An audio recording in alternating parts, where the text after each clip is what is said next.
Radio Nour Info, Maël Manomba. Assalamu alaikum auditeurs de Radio Nour, et c'est l'heure de votre journal en direct. Voici pour les titres: le premier centre de contact offshore basé en Afrique centrale avec pour siège Libreville au Gabon présente ses nombreux services à sa clientèle. Dans ce journal, c'est dans une brève que nous parlerons du litige Veolia contre l'État gabonais pour annoncer la date du début des auditions. 25, c'est le chiffre de notre rédaction et c'est Marie Maranga qui nous donnera les détails avant de laisser Adiza Adamou nous ouvrir la page musulmane.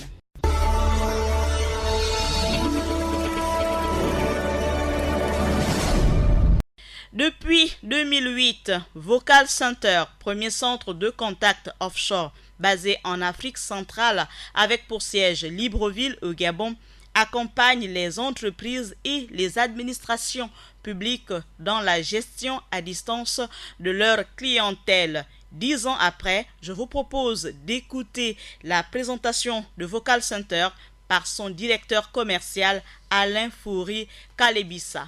Alors, il faut déjà dire d'entrée de jeu que Vocal Centre est un projet de notre directeur général, Éric Fernand Bundono. Il a fait un jour un tour au Maroc. Il a assisté à un salon de centre d'appel. Et juste après, l'idée est née de pouvoir implanter ce genre d'activité au Gabon. Donc, il est arrivé, il a monté le projet et bien sûr, il a réussi à avoir des investissements pour pouvoir commencer avec ce projet. Nous sommes les premiers en Afrique centrale.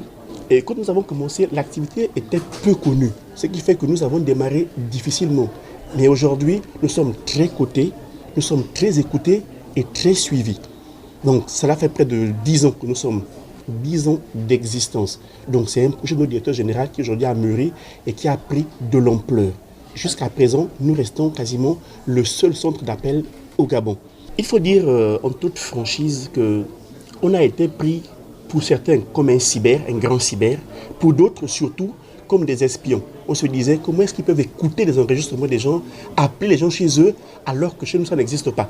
Donc nous avons eu tellement de difficultés que même les autorités de régulation avaient du mal à nous accorder les différentes autorisations.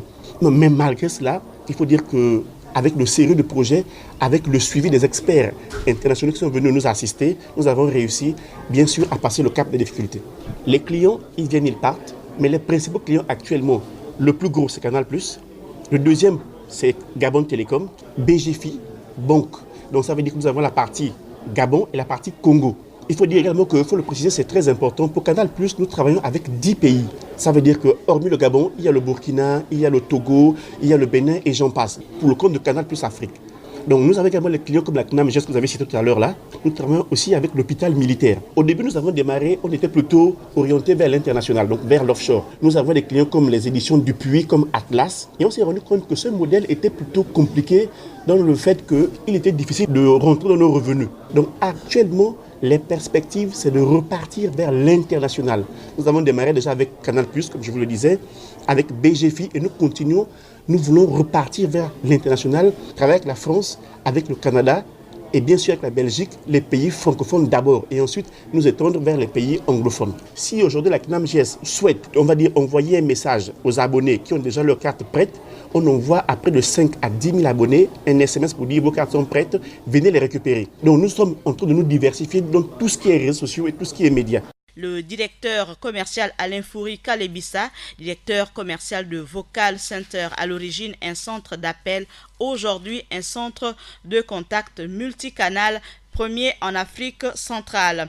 Et nous parlons du litige Veolia contre l'État gabonais dans cette brève, juste pour rappeler que les auditions dans l'affaire opposant l'État gabonais à la multinationale française Veolia au sujet de la rupture du contrat de concession attribué à la société d'eau et d'électricité du Gabon s'ouvrent ce 20 juin au Centre international pour le règlement des différends relatifs aux investissements, le CIRID. C'est à Paris, en France. Et voici le chiffre de notre rédaction avec Marie Maranga. Tout à fait, Maëlle. Le chiffre 25 est le nombre d'établissements d'enseignement supérieur privés en situation d'irrégularité. En effet, le rapport d'enquête de la commission technique de contrôle du ministère de l'Enseignement supérieur nous révèle que les 38 établissements privés supérieurs passés au crible, 25 parmi eux présentent irrégularités et caractère informel, les rendant irrecevables. Si Suptecom, BGFI Business School, l'École supérieure de la mer et l'Institut des techniques avancées, entre autres, doivent encore remplir certaines formalités pour s'ajuster. Orafram, Piège, ESJS, ESAM, Institut supérieur d'ingénierie et l'Université franco-gabonaise Saint-Exupéry appartiennent au lot des 25 établissements mis en cause. Ils disposent à compter du 11 juin dernier une semaine pour se conformer aux normes édictées par la tutelle. Merci Marie pour ces informations. Nous ouvrons à présent notre page musulmane présentée ici et maintenant par Adiza Adamou. Wa alaykoum salam Maël. Dans l'actualité du monde musulman, aujourd'hui on parlera de ces détritus laissés dans une mosquée en Arabie Saoudite. Toujours en Arabie Saoudite, on parlera également de ces drones qui remplacent des mannequins lors d'un défilé. Et enfin, dans cette page musulmane, on parlera de la boucherie Les Jumeaux qui propose à sa clientèle une viande bio de très grande qualité.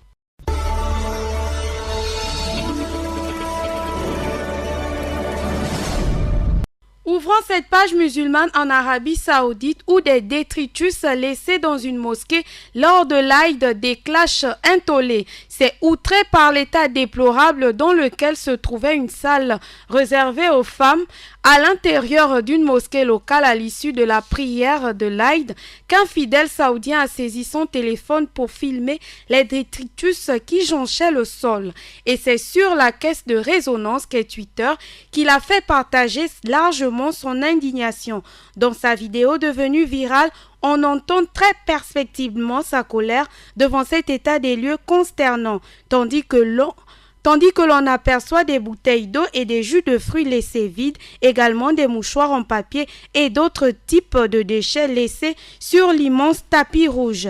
L'actualité du monde musulman, c'est aussi, une fois de plus, en Arabie Saoudite, avec des drones qui remplacent des femmes lors d'un défilé. En effet, lors d'un défilé qui s'est déroulé à l'hôtel Hilton de Jeddah, les invités présents à ce défilé ont vu non pas des femmes défiler, mais plutôt des drones portant des robes, soulignant que la scène a amusé plusieurs internautes qui l'ont commenté avec beaucoup d'humeur. Et on ferme cette page musulmane en France avec la boucherie Les Jumeaux. La boucherie Les Jumeaux est une boucherie particulière qui propose à ses clients une viande bio de très grande qualité, sans antibiotiques, sans abattage industriel et produit en respectant le bien-être animal. À travers ce reportage, je vous invite à écouter l'un des gérants de la boucherie Les Jumeaux, Karim Loumi, qui nous apprend un peu plus sur cette boucherie. On a ouvert notre boutique en 2010, donc à 8 ans. On avait très peu d'expérience à ce moment-là. Et on s'est aperçu qu'en fait, dans le monde du halal, il n'y avait pas du tout de qualité. On a commencé à travailler sur les différents types de qualité de viande, donc sur de la qualité fermière, sur des labels. C'est très compliqué parce qu'à l'époque, il n'y avait que le label rouge qui existait en volaille, c'est tout uniquement. On a aussi été élu meilleure boucherie de Paris par des magazines et aussi parmi les meilleures boucheries de Paris par plusieurs autres magazines. Donc c'est une fierté aussi, sachant que c'est des boucheries qui sont pas forcément halal, qui est haram du halal. On est une boucherie mais on travaille avec le cœur. C'est toute notre personnalité qui est à travers notre boucherie en fait. Pour moi, une viande halal, c'est une viande qui a bien été sacrifiée, qui a bien été nourrie, qui n'a pas été enfermée dans des cages, qui n'a pas été martyrisée, etc.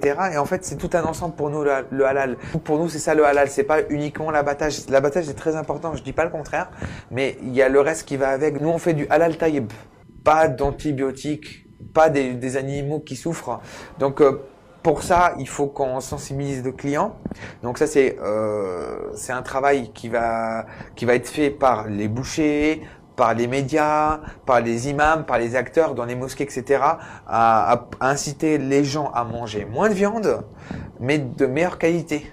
Ensuite, on a fait le veau bio, on a fait le bœuf bio avec d'autres abattoirs, ainsi que le poulet bio. On devrait plutôt, pour travailler la qualité, de travailler en direct avec les éleveurs. Mon frère et moi, nous sommes partis partout en France pour aller voir en moins une 50aine d'éleveurs pour voir comment ils travaillent et comment on pouvait apporter aux clients un savoir-faire en bio, éthique, halal, de meilleure qualité. Nous, on fait confiance beaucoup à un organisme qui est très connu.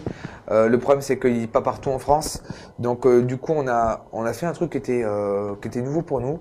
C'était d'envoyer un sacrificateur dans un abattoir et sacrifier pour nous les bêtes. L'avantage qu'on a, c'est que c'est pas de l'abattage industriel. On a un meilleur respect pour l'animal et du coup, on procède comme ça aujourd'hui. On a nos propres sacrificateurs. C'est mieux pour la bête, c'est mieux pour le halal, c'est mieux pour tout le monde en fait. Ça nous empêche de s'agrandir.